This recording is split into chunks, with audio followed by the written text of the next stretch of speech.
Napasok na naman po tayo sa mundo ng mga halimaw, jungle silong, oh. Malala ka na, tol. Gumagana naman talaga yan, guys. Mabisa yan sa mga siraulo. Mabisa yan, basta maganda yung mid mo. Tulad niyan, Kagura, tas Grak. Diba, naka-double kill agad siya, oh. Akala ko nga, sure win na to, guys. Pero hindi.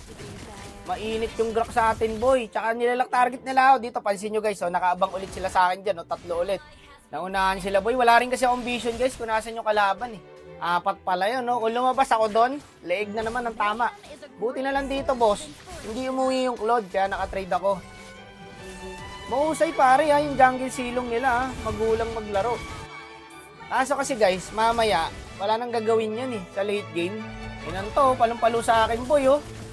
Kada makikita ko, boy, sinosurprise niya ako, no? Flicker ulti agad. Mahusay pare, ha, yung ginagawa ng Grak. Nasa isip siguro niya si Wakno to, eh. Alam ko laro ni Wakno late game. Kaya bigyan natin ng bigyan. Parang ang sakit na ng silong nila. Kayang boomers ng Lucas. Ano na standing nun? 4-3. May item na pala, boy, eh. Kaso mahirapan kasi yan, guys, eh. Yung silong mamaya. Magaling yung Grak nila, oh. Pero dito, hindi niya napansin. Nandun ako sa likod kaya naka-double kill ako. Nayabang ko, no? Kasi eto na, lord na kami, boy. Susilip pa kayo sa ilong pre. Hindi ko siya napansin dong, guys, legit. Puti kagulat yun, dumaan sa akin, boy. Hindi nga agad ako nakapag-second, guys, kasi nga nagulat ako, eh. Mukha lang nga yung Grak, boss. W sa Grak na to. Ang ganda ng set na yun. Boss sila. Tarantado. Ang galing, pero ang galing ng Grak, pare, ah. Mahusay gumamit ng ng ulti. Gagi ka, muntik pa ako. Tabahan na rin ng Julian namin, guys. Unstoppable na. Ang dami nag-Julian ngayon, guys. Nabuff na naman yata yung Julian, no? Gagi, nasa akin na naman, boy.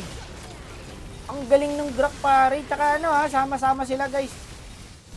Kaso nga lang, mahirap na talaga kasi medyo late game na to, eh.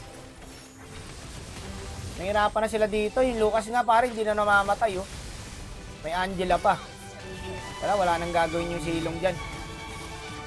Maganda sana yung lineup nila, boy. Ang kaso kasi, mahirap yung hero namin sa late game, eh. Pero effective sana yan, eh. Effective yan sa kalaban. Auto win streak. Jungle silong. Talaga nagle-level up na mga random ngayon, guys, ha. Isipin mo yun, naisip mong i-jungle si silong. Shoutout natin si Bossing, John Kent Red 3. Shoutout, boss. Tuloy mo lang yan para lagi ako nananalo. Tsaka sana wag ka makampi sa akin. Okay na yan sa kalaban. Check natin. Tingnan natin yung rank. Naku, nadali pala ng taga-kapis pala to si boss. Kabayan ko pala to. Taga-kapis ako, guys. Taga-kapis pala siya. Ba't kaya siya nag-jungle silong? Hindi naman siya nagsisilong. Sabi ko nga rito, okay, meta mo, boss, ha? Tapos hindi mo yung reply sa akin, pre. May multo, boss. Taga-kapis nga to. Pag ganito.